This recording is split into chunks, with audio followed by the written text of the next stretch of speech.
One more time, thank you very much, all of you. We're now live, okay? I'm Paul up here. If I may start, shall we introduce ourselves? Okay, starting from you. I'm Brent Pullen. I'm the Green Party Erewash candidate for the second election running, and yeah, that's me, a local school teacher. Okay. Yes. Hey Paul, hello everybody, I'm Adam Thompson. I'm Labour's candidate to be your MP at the election next week now. I've lived in the area for the past 9 years and have spent a lot of time chatting to people on doorsteps throughout that time. Hi, I'm James Archer. I'm the Liberal Democrat candidate in the upcoming election. I've also lived in Erewash for about 9 years and I'm an engineer in my day job. I'm Maggie Throop. I have been the Member of Parliament for the last 9 years for Erewash, and I think I can beat you guys. I've been here for over 10 years. 23 years. My name's Liam Booth-Isherwood. I'm the Reform UK candidate for Erewash. I don't live in Erewash, full disclosure. I live just on the border. Okay, what we're going to do, I will ask the first question. There's loads of questions, even live chat. There's too many questions, but I don't think within this an hour and a half we'll be able to cover the whole question. That was why originally I was estimating 3 good hours to give the people of Erewash the time to ask all their questions. But if I may begin with this, and then later on I will leave it to my reporter, Malcolm, and my feature writer, John Shaw, to ask the rest of the questions. What is your attitude towards local government? For many years, local councils have had their powers reduced, but provide a range of help in emergencies like COVID or flooding. Councils are widely praised in Westminster, but then have their government grants cut. At a time when politicians talk about devolving power from Whitehall, do you think true councils like Erewash are being neglected? If we may start with you, sir. Yeah, well, the Green Party does grassroots democracy more than other parties. We're member-led. We believe in local government. We've got 800 councillors, and we're actually growing at a local level because we effectively believe in local democracy. So we fully support councils. It's quite shocking when you see, central governments, Conservative central government cutting funding to Tory central government, and now you've got Labour who can't cut the grass because they've got no money. People blaming Labour. Well, actually, that's down to 14 years of underfunding of local government, and then people having to carry the can. Unfortunately, our local politics has been punch and judy for the last generation. One side blames the other side, blames the other side. We need local people to step up. Our voting rates are about 30% to 40%. That's shocking for local democracy. And some of the councillors there, they only get elected because you could put Coco the Clown in a blue suit or a red suit in some constituencies, and they just get elected because they know mates down at the golf club. So we do need a better candidate councillor, which means we need to fund the local council. We need to attract people into local councils, which means local councils need to represent people. And too often people have been taken for granted in this local community. So I'd like our councils to be stronger. I'd like local democracy stronger. I do believe the local mayor is a good idea, but again, the voting rates of that was not good enough as well. So local engagement is needed, but people who are councillors need to step up and actually do the job of councillors rather than seeing out retirement and their buddies down at the golf club thinking it's a good idea because they've got a couple of letters behind their names. So the Green Party would want to do more local democracy, fund our local services, fund our local council. And it's interesting we see, Maggie at the moment is campaigning on cutting the grass and brown bin charges, how much local matters do matter. And I've seen people on Facebook so wound up about the grass. The interesting thing is they weren't wound up about the cuts to the health services and the disability services and the SEND services in schools. I just wish people sometimes could see all the work that councils do instead of criticising councils, but help councils. But that funding has to come from central government as well. Okay. Thank you. Thanks. Thank you, Paul.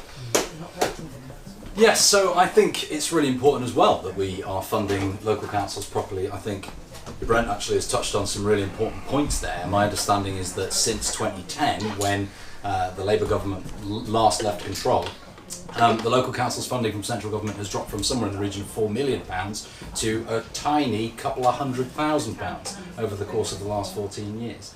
This is as a result of the government cuts that have been implemented brutally over the last 14 years. Now, I would love to be able to sit here and say that Labour's going to wave a magic wand and give councils the money that they need to collect the brown bins for free, for example. Unfortunately, I can't do that because our government has crashed the economy.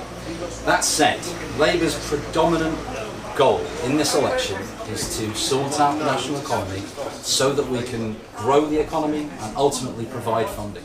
Brent touched on how the local Labour Council was forced last year to charge for brown bins. I think it's really important to highlight the background behind this.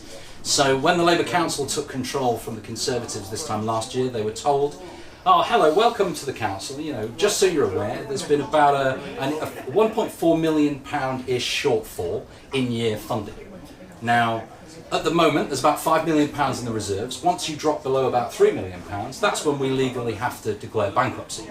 So basically, fix it, or in about a year and a half, we're going to go bankrupt. Now, I think the Labour Council has done a fantastic job over the last year by taking some tough decisions, that they've completely eradicated that £1.4 million overspend, and in fact have stabilised the local finances, and in fact for the first time in 20 years put a little bit of money back into the reserves this year. That is the financial stability that you can expect from the Labour government. Okay, thank you, sir. The Liberal Democrats are also a party of local government. We build from the bottom, and in coalition we were the architects behind the Localism Act, which gave you parish councils with powers. And during coalition we helped maintain grants for councils, so the council tax didn't have to go up. Council tax, one of the most unfair forms of taxation. Now, the pressures on local councils have been exacerbated, particularly on the county councils where they have a huge adult social care budget. We would fund adult social care from central government by taxing the banks and from reforming capital gains tax in order to take that burden off of local government so it can be delivered, and free personal care can be delivered from central government funds. Okay. Well, once again, Conservatives believe in devolution and local government, and that's shown by the fact that we implemented the new mayor for the East Midlands to attract extra funding and investment. I think I'd like to take issue with Adam about the state of the local council when Labour took over in May last year. It was in a healthy position, and in fact Labour in their manifesto for that election promised people it'd help them with the cost of living. What did they do? The first thing they did was start to charge for the brown bins being emptied. That's a stealth tax, and that's it on top of the increase in council tax. So under Labour, we've seen people having to pay more for less, as we've seen from the grass verges as well. But one thing, as in my role as Member of Parliament, then it's important that I work with whatever colour of local government. And on behalf of the residents of Erewash, I actually lobbied the government minister with responsibility for the local government finance settlement. And we actually got a higher than inflation increase for Erewash. And we've got an even higher increase for Derbyshire County Council, who've got more responsibilities. I think that's really important to recognise that we are doing relatively well here, but I want more for Erewash, and I will always fight and lobby on behalf of Erewash residents, because to me they're the ones who are important. Thank you, sir.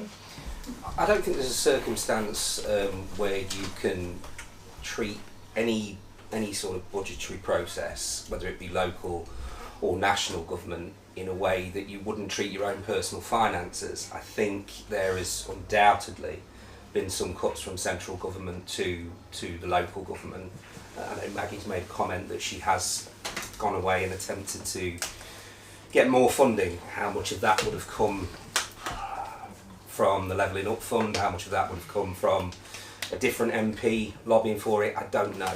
What I can say to you is, reform going in, we will always have a conversation with absolutely anybody, whatever colour of the political spectrum they are, and we will be honest with the people of Erewash about what the state of the finances are. After looking at the finances, we will then assign the money where we deem it most appropriate to be so, whether that be social care, whether that be simply getting your grass verges cut, or more police. But that all starts for me with a good conversation with whomever's in the local council. Right, thank you very much, Liam. With the audience, does anyone want to ask a question? Number one first, shall we have? Who's number one? Who's number one? Alright, yeah, go on. My name's Andy Pott. I'm a 71-year-old pensioner, still working. And my question is this. I'm out in the bars and the gas of this town, and invariably there's always an argument when you get with the friends and that about Brexit. Is it a disaster or is it a success? And I would say, you know, it's pretty divided and it sometimes gets heated. But I don't seem to see this on the debates on TV with the parties. It's like, it's not mentioned. I'd just like to know, you know, what you guys think.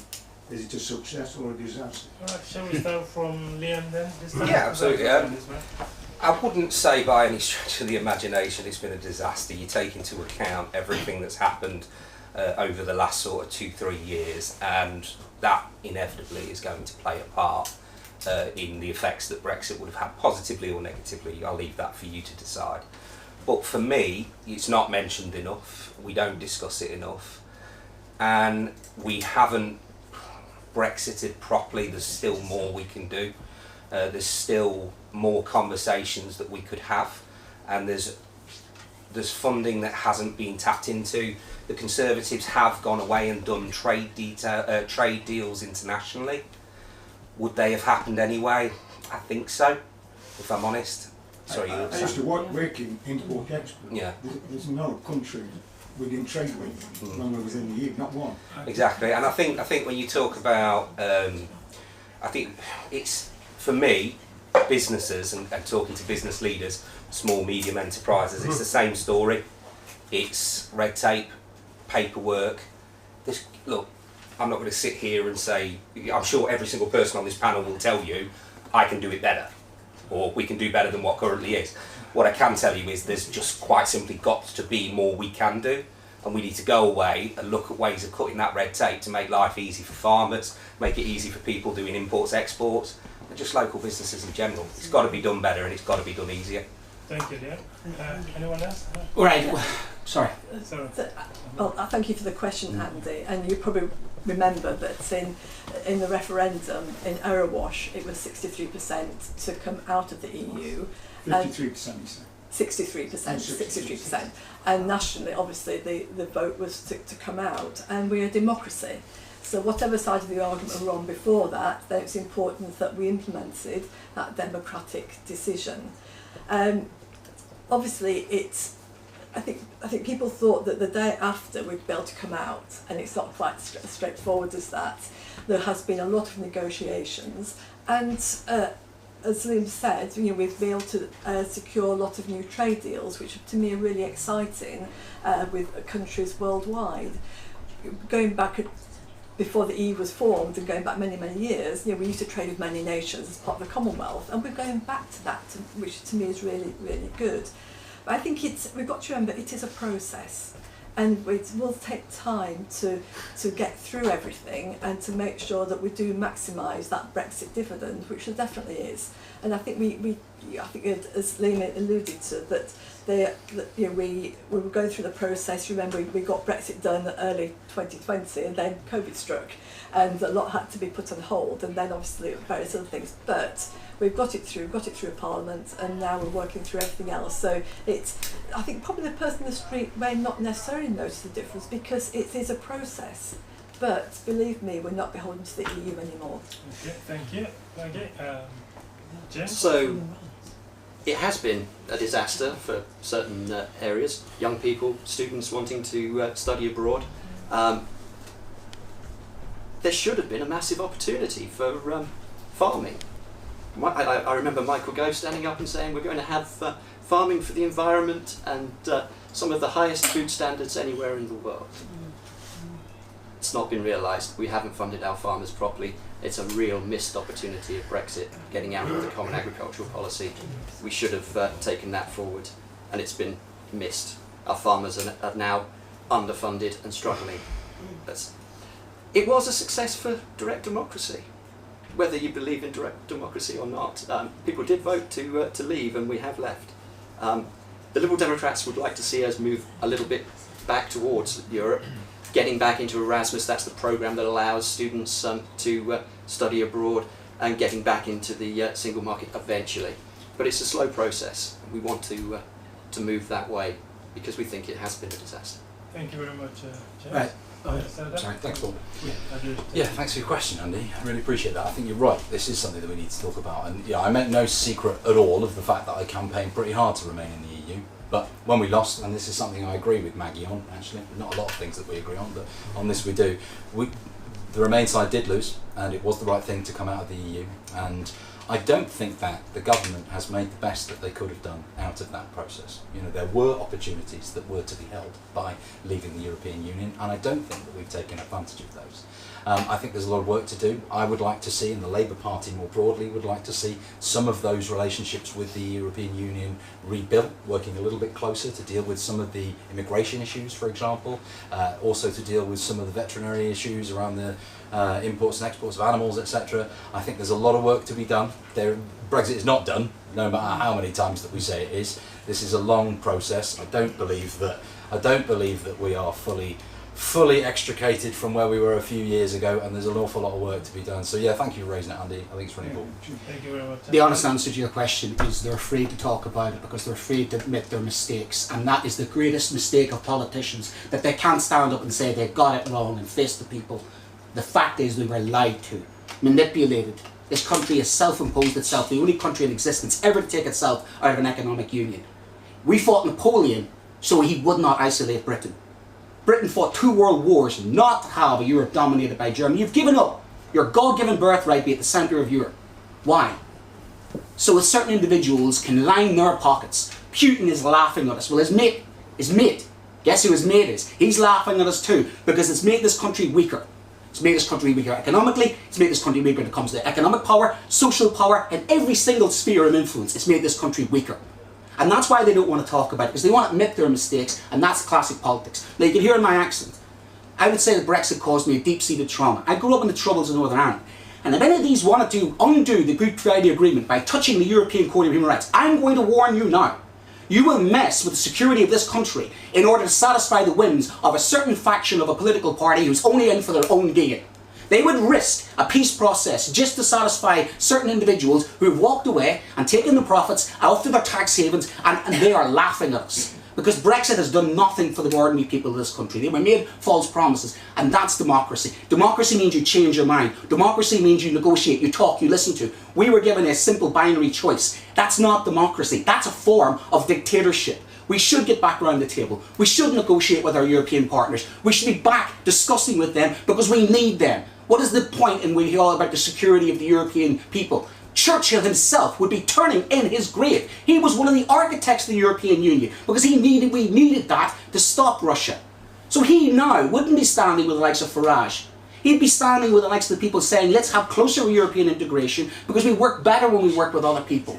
So I'm sorry that Brexit has caused this, but I, in the Green Party, we want to get us back in the European Union as quickly as we can possibly. But when the British people are ready. But when we're ready, we will push for get back in the European Union, and that is because it's the right thing to do. Thank you very much. Thank you very much. Brent. Number 2. Yes, you want number 2, okay. My name's Bev Harris, and I've been you all. I've lived here 63 years. Kirk Hallam. What was Kirk Hallam, which is losing its identity. And I'm here for Kirk Hallam Green Squeeze, who's representing 6,000 Kirk Hallamers and the people of Dale Abbey.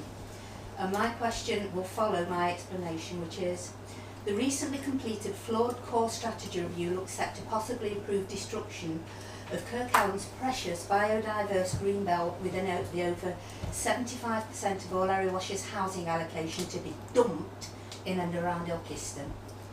If that alone is not bad enough, alongside the thousands socially dividing, gentrifying luxury houses, the proposals also include the infamous, which our honourable lady there calls the road to nowhere, 40-mile-per-hour bypass road to nowhere, across established medieval green Kirk Hallam landscape, further increasing the polluted congestion in an already struggling area against the publicly expressed wishes and opposition of over 1,000 of the residents. My question is, Are your various parties signed up to this new style of non-democracy, or would you be bold enough to return to the original plan where the council represents devolution, its residents over the fickle whims of Whitehall-based ministers like Lee Rowley, who came in and put his size 10 Doc Martens smack over the top of us to prevent James Dawson doing what should be done? Thank you very much. Can we start with you, Brent, please? Yeah, we've had many conversations about this, and you know where I stand in this. We need housing, but we don't need housing for the people of Erewash. What we need is better housing for the people of Erewash. The population of this area is quite static. It's the second slowest growing population. Why do we need 6,000 houses We don't. when there's only 800 increased population? Derby and Nottingham need it, and this is the problem of signing up to the regional development area. I worry about the South Derbyshire, Erewash, the Freeport, the housing, the development, and this infinite growth thing. This top-down economics we've seen it with high-speed rail coming through. And people are always selling this, we need this, we need this. The people of this area need better homes. Yes, they do need homes, but the right homes in the right place for the right people. A housing estate of 7,000 people, which has got very little services, which is basically a circular road, which is Kirkhallam, is already congested. It has two secondary schools, which practically are absolutely full up as it is. It is on the floodplain at the very bottom. And at the present moment, the number of services, I play football there, let's just say the long grass is more akin to a certain type of sports. So it doesn't need more housing, it actually needs better services before you even think of housing. But then you realise the politics of housing comes like this. The Conservatives didn't want to put the housing in their leafy areas because they didn't want the housing in the areas where they vote. Now what would Labour do? Labour will put the housing in those areas.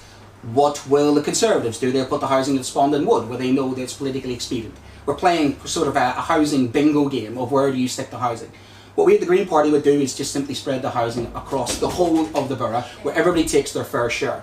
The second thing is both Ilkeston and Long Eaton are congested. Why? Because they're two very densely populated old industrial towns that cannot cope with the infrastructure. So the last thing you do is pile more houses into two densely populated areas. Erewash is the third most densely populated area of Derbyshire, and yet we've got 80% of its green belt. So that tells you that these two areas are massively congested. When you take the bus routes which are being cut, you take all the services that are being cut, you just can't keep piling people into these areas and hoping for the best. Now the last question is, why was Kirkhallam chosen?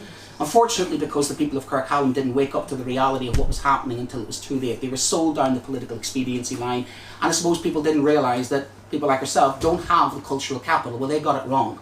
Because that's the thing that we Greens would do, is grassroots, ordinary people should be listened to. Their environmental concerns should be listened to. They know their area and they know what they need. So go and ask them first, do they want the housing, do they need the housing? And then if they do, let's give them social housing, because that's what Kirkhallam needs. Housing for OAPs, housing for the next generation. Not Barratt homes built at expensive to property developers who give money to certain political parties. Not one single, there's not one single elderly or disabled dwelling within these houses. Sorry, please. Sorry. Thanks for your question, Bev, and lovely to see you. I know you and your colleagues on Green Squeeze have been working really hard on this issue.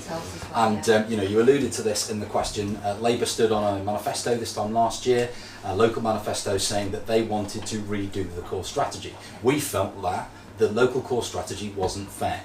Now, as you well know, and as you said, James Dawson, the Labour leader of the Erewash Borough Council, and his colleagues progressed forward with redoing that core strategy, and a few hours before they went to do that meeting to agree to rewrite it, they were stomped on by Michael Gove's office and told you have to follow the existing core strategy. I mean, this was ridiculous. It was awful. It was national government overthrowing local democracy, and I thought this was absolutely egregious. How can you say they believe in devolution? Now, I should say, Bev, Labour believes fundamentally in house building. I don't completely agree with everything that Brent says, because I do speak to a lot of people on doorsteps who do say, my kids still live with me and they would like to move into a house just down the road.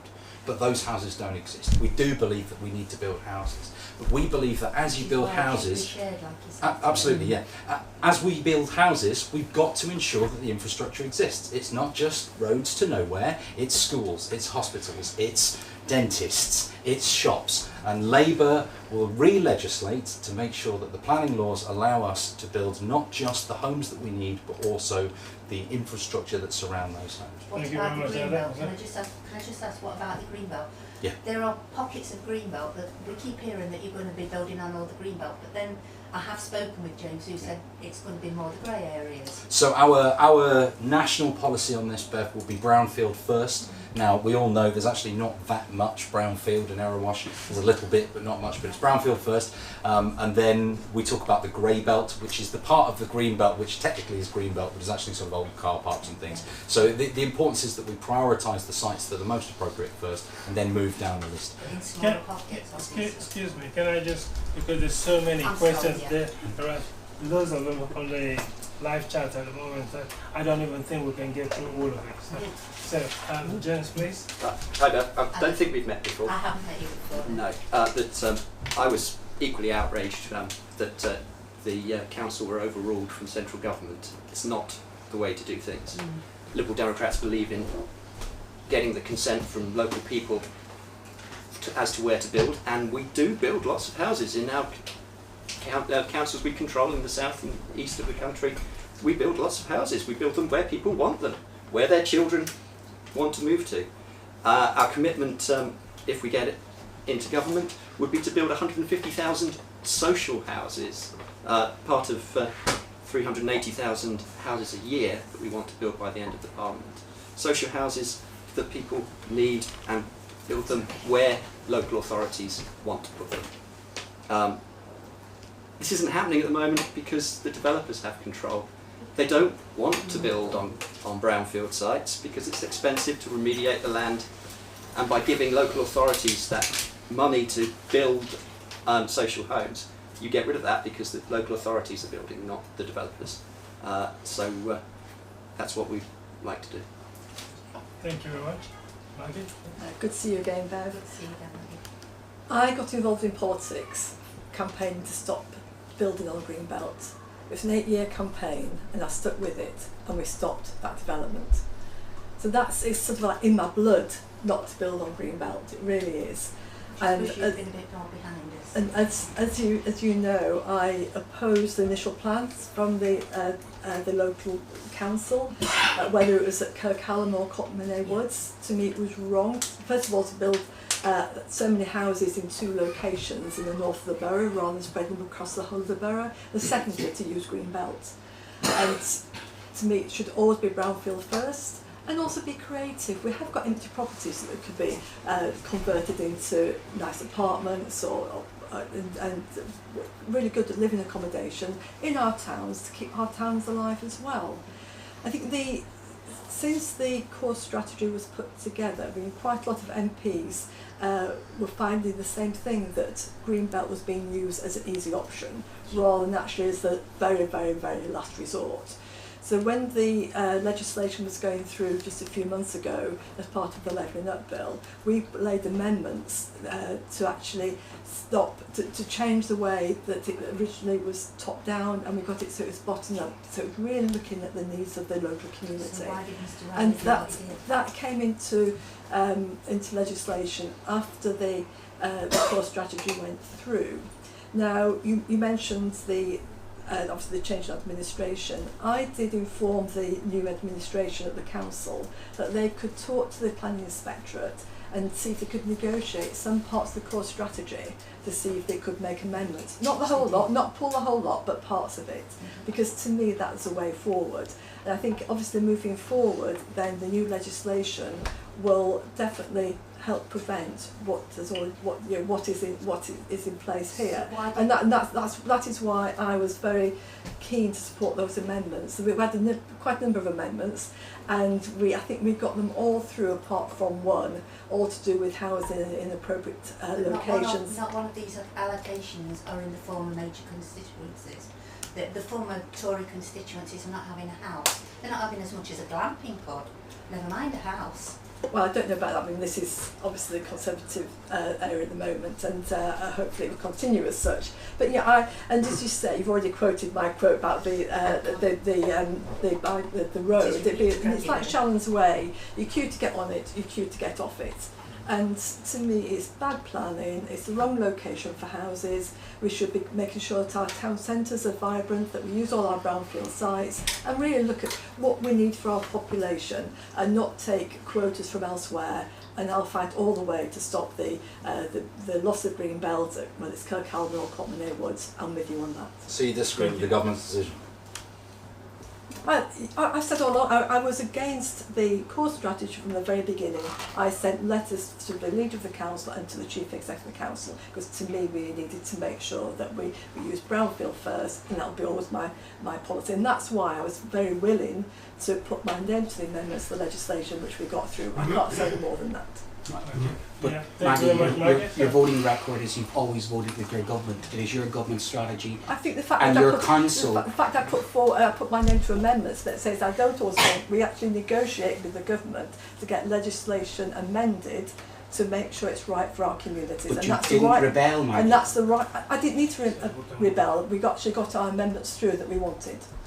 But it's a Conservative council, a Conservative government. You're the Conservative MP, and you have You're never talking about- voted against your You're government. talking about different timescales. I'm talking about legislation that went through in end of 2022. And so we talk about different timescales, and I think that's important. Working with all the legislation before that, and when it came to me there, with legislation going through Parliament, where we're able to make changes and make amendments to the initial government legislation, then that's how government works. It's how Parliament works. It's how MPs work. Just in the same way that I negotiated for higher than inflation increase for local councils, I negotiated for better amendments to protect our green belt. So on record, you're criticising your own council, your own Conservative council's I plan. did at the time, and yeah, because to me it's what's right for the residents. Sorry. Thank you, Maggie. Liam, please. I'm going to bore you, Bev, and then I'm going to That's fine, shock if you. you're bored of that. Oh, So I'm going to bore you and just Depends, go how straight. Good question, by the way. Provoked a It was mixed. provoked a few conversations. The reform policy is very simple to build on brownfield sites and stay away from greenbelt sites. We all want to hear that. It sounds fantastic on This is paper. an ancient medieval song. So here comes the shock. I find myself agreeing with the three gentlemen at the end. Not to say I disagree with you, Maggie. I appreciate your position on it. But I find myself agreeing with the three gentlemen sat on the end that we are the situation where a council can be bypassed by the government. A devolved one. A devolved government. Thank you very much. Well put. It seems absurd and. I don't want to say offensive, but that seems a bit ridiculous. A bit ridiculous. I live on a new build estate. I was fortunate, saved up enough money. I was able to put down a deposit on a living in new build estates with somebody coined the term road to nowhere. I think I've heard that one. That was entertaining. Roads to nowhere. There is no walk routes out of my estate. You have to walk on grass verges. The congestion that builds up at the end of both ends of the estate is absolutely astonishing. So there will never be a situation with me as your candidate, prospective MP, where I would ever support the overruling of a local government on an issue as important as that. And when we are planning on building several thousand homes, when the population has increased by several hundred, I don't think anybody can justify that, so I'm not going to. Thank you very much, Liam. Who's Number 3 now. number 3? Yeah, okay. My name's Sarah Dawes. I lived here on and off for 32 years. And my question to you all is about council tax. For a council tax band fee in Erewash, residents pay £2,155 a year. And that's based on the 2022/2023 figures. Annually, with an average house price of £233,000. And with the average wage in Erewash of £33,994. In Westminster, for the same council band Group D, you will pay £975, with the average house price being £885,000 and the average wage being almost £50,000. Can you give me any reason why this disparage is there, and do your parties have any way of addressing that if you should get elected? If we may start with Brent, please. Well, we want to undo the feudal system, so to speak, because we're still living in a class feudal system where the wealthy seem to get wealthier in this country and the poor seem to get poorer, and people who strive seem to then fight among themselves for what's left of the crumbs thrown from the top table. We want to move to a land tax because we recognise that the 43% of people in this country own the majority of the wealth, and that's what we want to move away from. We don't want to increase any taxes at that level. So our base tax rate will be the fact that we will want to move towards a land tax to get those who have got the wealthiest shoulders to pay their burden. Now, as some would say, they'll leave this country, well fine, they can go somewhere else, go back to Russia, they can call London, not Londongrad any longer, they can call it London again, because these people don't, they're parasites, they come over here, they take advantage of situations, they don't pay their way, same goes to the corporations and all those individuals. Ordinary people have been burdened too long with too much tax, and that's not fair, and it's all about redistribution of wealth for us, and that's how we would want to do that. That's what part of our policy would be. Thank you very much. And, Thank you, Paul. Yeah, thank you, Sarah, for the question about kind of tax generally. So, I mean, Labour has said we won't be increasing taxes on working people. I think our position is that tax, generally speaking, is the highest it's been in 70 years. You know, under this government, we've got the most incredible tax prices. We would like to see taxes brought down. I would generally like to see the economy stabilised. I think the chaos of the last couple of years has been a real blight on our economic situation across the country, and we would like to see firstly that stabilised and that brought down. How we might be able to look at those specific council taxes in the future, I don't yet know, but what we are saying very much is no tax rises, and our general ethos is to ideally bring down tax in the next couple of years. Where we are going to change taxes is to remove tax on private schools, remove tax exemption on private schools, put a proper windfall tax on the big oil and gas companies, and to remove the non-dom tax status to tax the ultra rich. I mean, if anybody wants to take a look at these council tax rates, it seems to be the majority of London boroughs have much lower than we do in these areas with the higher average salaries. So it doesn't make any sense to me. It doesn't make any sense. I don't think people know. No, and I think the other thing that we've got to point out there is if it wasn't for the fact that we keep getting these local government cuts from the funding that comes down from national government, the councils wouldn't have to necessarily put up the tax so much each year. I think it's something we'd love to look at. all right, thank you. James? Well, thank you, Sarah, for the figures that back up the point I made in the letter. Figures and backing up what my comments always do. I try to do that myself. Council tax is the most unfair tax we have at the moment, in my opinion, and your figures back it up. The majority of that tax goes to pay for adult social care. Or not the majority, sorry, the biggest slice of that tax goes to pay for adult social care. If we move that into the national budget, then local authorities are not unfairly penalised by having more older adults in them, and then that tax can go down. The Liberal Democrats have often discussed in conference things like the land tax that the Greens have. Green colleague has mentioned.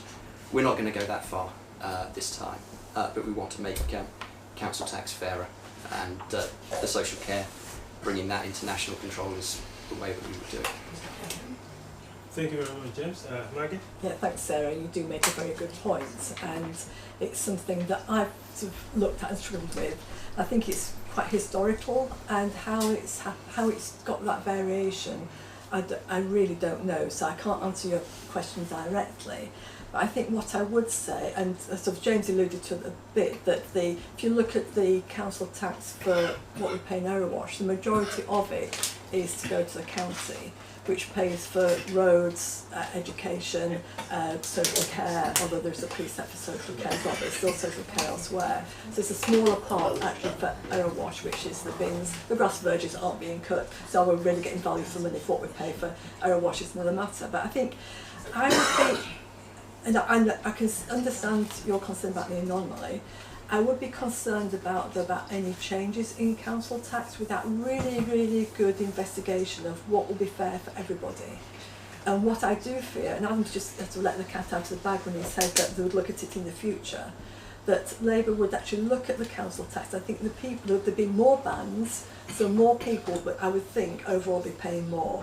So I think sometimes we've got to be careful what we wish for. We've got quite a small banding system, which I think could be really messed about with under Labour, and I think we might end up finding we're paying more rather than actually bringing us down to Westminster level. It's not what I said, for the record. Maggie's just I think you just say, look at it in the future. Can I just say I made something? it. I think that all these London boroughs have the same issues that we do. They have grass verges, they have bump bins that have to be emptied, they have social care things. Sorry, not things, social care, concerns, commitments.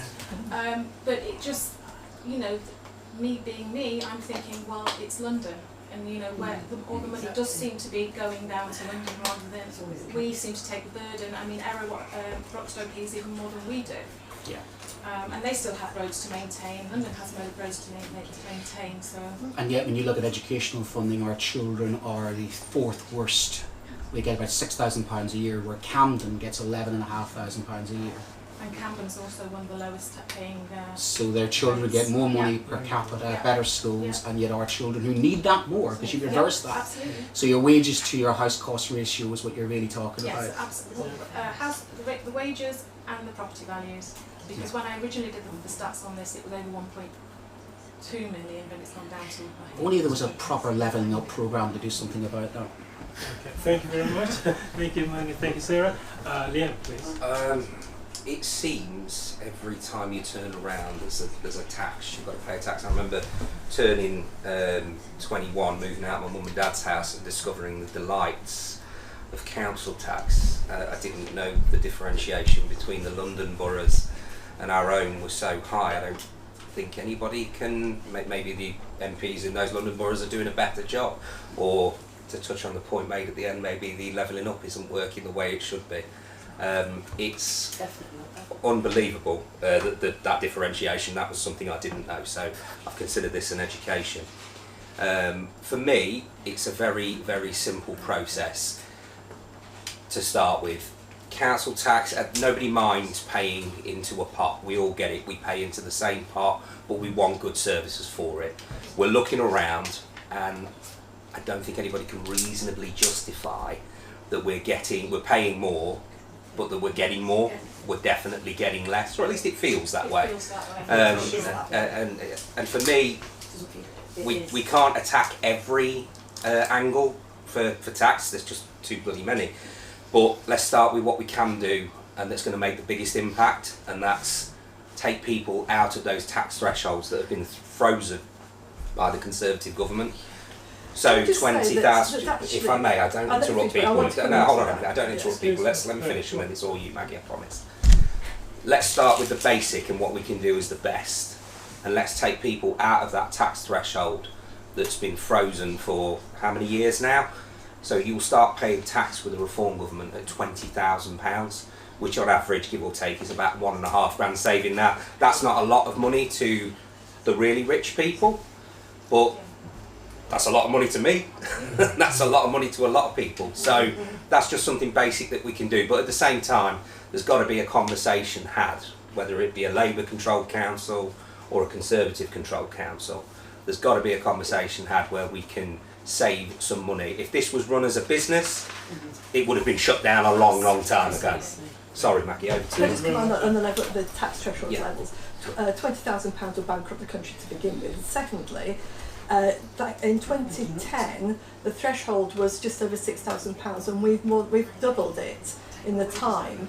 And I think it had hardly gone up under Labour, so I think we've actually set the way forward. And sadly, the reason why we've had to freeze it is because of we had a pandemic. It was like another world war, and we can't just assume that we've got the finances in the country to pay for that. We've paid for the Second World War over many, many years, and we'll be doing the same for the pandemic, and the money's not there in the same way. I mean, there was like just under 20,000 people were furloughed in Erewash, and just under 2,000 businesses received grants. So we can't expect money to be just there when we've actually helped people keep their jobs. Can I come back in on that? Thank you very much. So can I just, because that was a broad statement that reform policy would bankrupt the country. It's a tax cut on working people, and I find it really amazing that reform comes up with an idea to cut a tax, and it's awful and will bankrupt the country, but the long-term strategy of the Conservatives is to remove national insurance. but that's a good idea, and then they want to drop it if they're re-elected by another 2%. So a reform tax cut's going to bankrupt the country allegedly, but a Conservative tax cut, no problem. Now I'm not saying I'm experienced as you could tell, but I don't think many people are going to go that makes a lot of sense. That's my opinion. Country can't afford it. Thank you very much. Forgive me, but I don't think my use should say bankrupt the country after Liz Truss, to be perfectly honest with you. I don't think you'd better be ready to say that. Sorry, can we try as much as we can with this conversation to respect one another, please, so that we can make the conversation to go smoothly. There are thousands of people watching us live now, please, okay? Rod, do you want to go to the next question, please? I don't have the email for All right, Richard. Richard. There's a question we baked earlier. Yeah. Okay, if I go by one of the questions in here, it says that. I wear my glasses. Didn't know. No, you're not. Right. There is pressure to build houses in the Greenbelt. Erewash has a lot of land that is polluted by old industries. There is no clear policy to restore contaminated land, which could help to reduce the housing shortage. Would you do anything about this? If I may start with you, Liam, please. It's a good question. It's a very good question. I don't think for me, again, I touch back on the question Bev raised, it's a very boring answer. We'll build on the brownfield sites. That sounds like a very expensive, you know, I wouldn't even know where to begin with that one. That sounds very expensive. We're going to have to decontaminate land. I imagine there'll be a load of paperwork, a lot of red tape that comes with that. It's obviously an option, but for me, it shouldn't be the first option. So let's work on the cheaper, more realistic options before we start tackling contaminated lands and then building on them. And I'm sure that there'll be a time, and the most important thing associated with that, I would imagine, would be the time taken to decontaminate those areas. Now, if we're going to decontaminate those areas, I'm going to imagine a reasonable time frame is going to be around a parliamentary term. Nobody's going to commit to that because it's not realistic. Thank you very much, Liam. Maggie? Well, we're obviously talking about the old Stanton Iron Works by the sound of it, and the problem there isn't actually the contamination by the ironworks, it's actually it's an old mining area as well. So there are unmarked shafts there, which makes it very, very dangerous to build houses. You can build the commercial that we're getting at the moment, but to actually be able to build houses, it makes it really, really hard. But I think there is part of that area that is less likely to be affected by the mine shafts. So I do hope that we can get houses on there. I know originally it was a lot of houses and it's been reduced, but that's a perfect example of building on brownfield sites. It is quite, it's not a glib thing, but it's a lot easier to clean up sites from contamination from an industrial site such as the ironworks than it is to work out where the mine shafts are that you've no idea till it's almost too late. You don't want houses collapsing down mine shafts. So yeah, I'm hopeful that we can get some houses there, but it's not about the contamination, it's about the mine shafts. Thank you very much, Maggie. James? Yes, a house built on a mine shaft that's uninsurable is as bad as a house built on a floodplain that's uninsurable. The process of cleaning up industrial land, pretty much all brownfield sites need that, and that's why we put the funding through national government into local authorities in order to build those social houses. That's what we do. Thank you very much. Adam?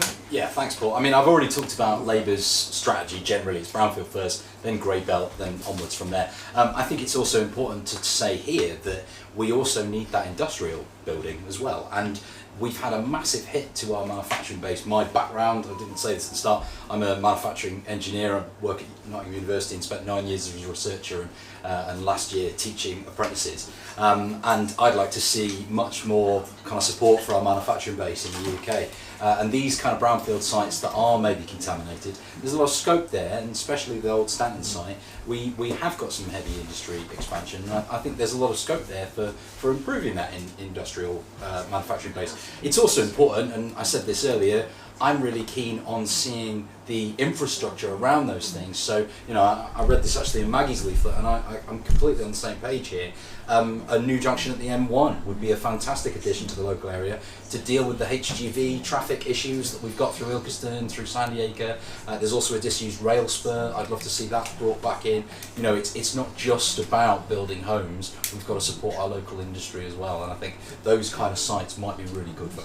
Thank you very much, Adam. Brent? I'm going to disagree with you. I think the Labour Party's lobbyists and the people behind the Labour Party these days, who seem to have switched from the Tory Party to the Labour Party, you often see that in the news where the Tory donor now switches to Labour, and Labour seems to be very much the friend of the big business guys who want to open industrial parks and extra junctions in the M1.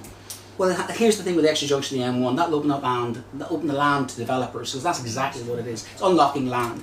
And I worry about the nature of Arawash being opened up to unlocking these potentials. They should never have got away to Stanton until they had the infrastructure. They've jumped the gun there. They should have infrastructure first and then redid Stanton. But that's cheeky. That's very cheeky. That's exactly how they do it. And once they get the road in, you can say goodbye to Arawash. You can say goodbye to Stanton by deal, because they'll probably concrete that over.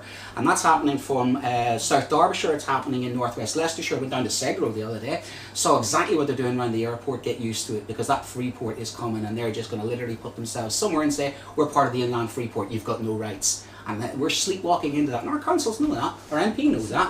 And those free ports are nothing short of a little Del Boy Trotter corruption thing where they can just move in, pay no taxes, and you talk about the type of jobs we get. What, warehousing jobs that'll be automated in less than a generation? What, paying no tax? Amazon pay their tax. Get away, will you? We want jobs for our local people that keeps them here. You're an engineer, you're a scientist. You want our brightest and best to stay here, not working in a warehouse, working for some organisation that flies stock in and flies it back out of the Freeport. We don't want a road going through our areas. We don't need inappropriate developments. And it comes back to Dex and DEFRA. DEFRA budgets we absolutely cut. Environmental conditions have been cut. Go back to the EU. The EU wouldn't have put up with that because they've got environmental protection. That's what these guys have been really doing. They've been opening up our economy to fly-by-night guys who come in, pay no tax, destroy our environment, and that's literally what has been happening and what's going to happen. And we will oppose it, not because we're NIMBYs, not because we're against progress. I want progress, the right jobs in the right place for the young people, but not warehouses going up. I want brownfield development, but I want that development to be properly thought through before they go on ahead and ask our permission after they've done it. And that's what they've done. They haven't really thought through what they're doing down there because they should have put the road in first, not jury-rigged it afterwards. Thank you very much. I want to see, Brent, I don't want to see these warehouses talking about. I want to see advanced manufacturing. We make things in the UK, I know this through my whole career, James will know this through his.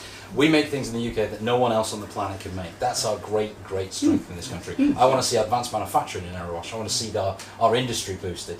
And when I go and knock on doors, especially in Sandy Acre and Risley and areas around there, the first thing people say when I open the door is, I want to stop the HGV traffic through my village. Yeah. And the answer to that is infrastructure. Exactly. That's Well, what the answer is the other thing as well, the we have- railway we is have- there. we have Use got- it. We have got great industry in Arawash, but they don't sing and dance about it. And there's some really high-tech industry as well.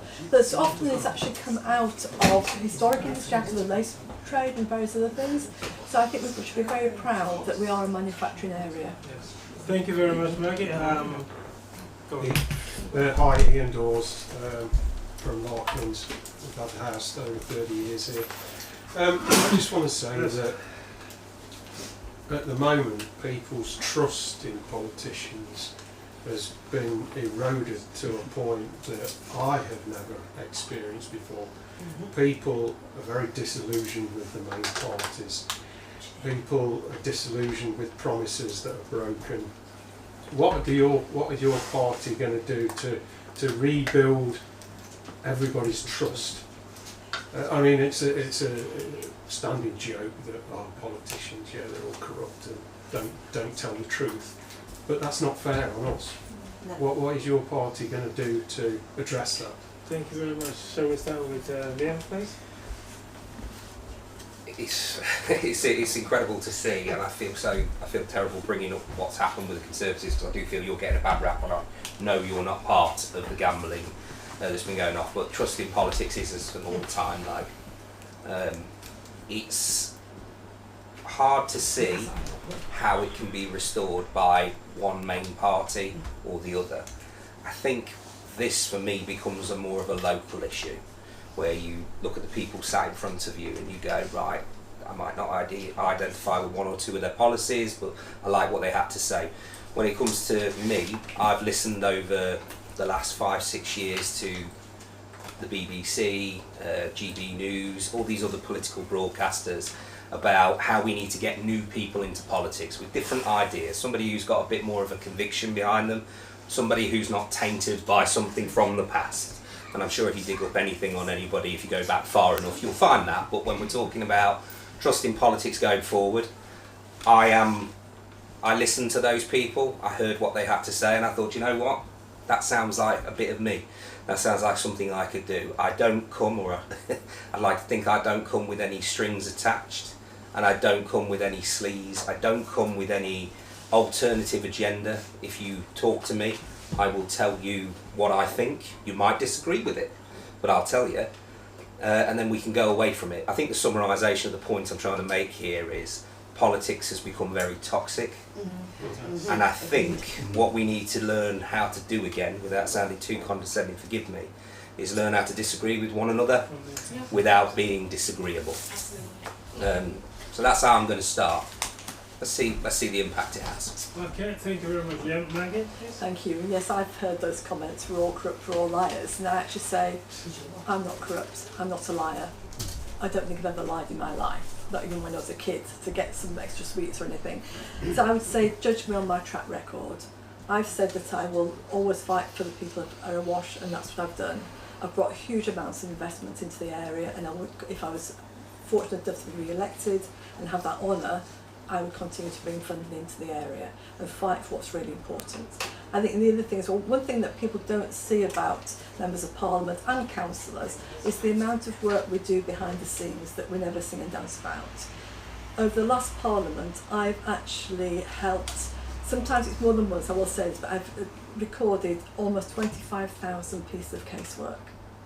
So that's a huge number of people I've helped, which people never see because a lot of it's confidential. So I think people we perhaps need to be saying a lot more about what we do as members of parliament and as councillors, so people get that better feeling for what we do. But I would say that to everybody, you know, judge me on my track record, and I will continue to put into practice what I've done over the last 9 years. Thank you very much, Maggie. James? So yes, I was at the Long Eaton Carnival, and somebody came up to our stand and said, "You're all the same." And then they paused and took a look at our stand and realised we're the Liberal Democrats and said, "Well, actually, I don't know about you." And we need to restore that trust. And what Ed Davey has been talking about, this is fair deal, and it's about restoring trust in politicians. It's about giving all people a fair deal, not just the people who voted for you. You've heard here today about the Conservatives wanting to put houses on Labour voting areas and vice versa. That's not how things should be. We should be doing things fairly. It's about trust. I'm not here to get more power. I'm a union rep. I do that to help people. I'm a parish councillor. I do that to help people. I'm doing this because I want to help people. Thank you, James. Thanks, Paul, and thanks, Ian, for your question. I really appreciate that. I think, you know, in amongst the scandals that we're seeing at the moment in national government, it's really hard to envisage a future where we do have more trust in politicians. The approach that I take personally is I dedicate a huge amount of my time to directly engaging with people in the parliament, right? So I've been your candidate for a little under 2 years. It'll be 2 years on the 31st of July, but I've been very active in the local party for the last sort of 8 years. Now, in the time that I've been the candidate in 2 years, at the end of this week, we will have spoken to over 20,000 people on doorsteps. And the reason that I guarantee so much of my time to that is I think it's the absolute most important thing that I can do as a politician. I think if I want to be the best possible politician I can be, it's by having a proper deep conversation with you and with all of you on doorsteps, online, via email, all the time. So, you know, during an election campaign, my colleagues around me will know this. We get an incredible amount of communications from people. I've finished every day of this campaign, sat down on my sofa emailing everybody who's written to me about whatever issue. I'm spending so much of my time at the moment picking up the phone and having a conversation and having a proper deep chat. I know there are faces in this room of people that I've knocked on the doors of over the last couple of years. and I will still be doing that all throughout my tenure as your MP if I am indeed successful at the election in a week and a half. I think the most important thing I can do is talk to people, and if we want to restore trust in politicians, it's about forming relationships with everybody all the time. I will do. Thank you very much. Jamie. Can I leaflets. Oh, right. We'll have Thank a you. chat afterwards. Thank you, Adam. Yeah. Well, first of all, we need to get the money out of politics. It's been disgusting.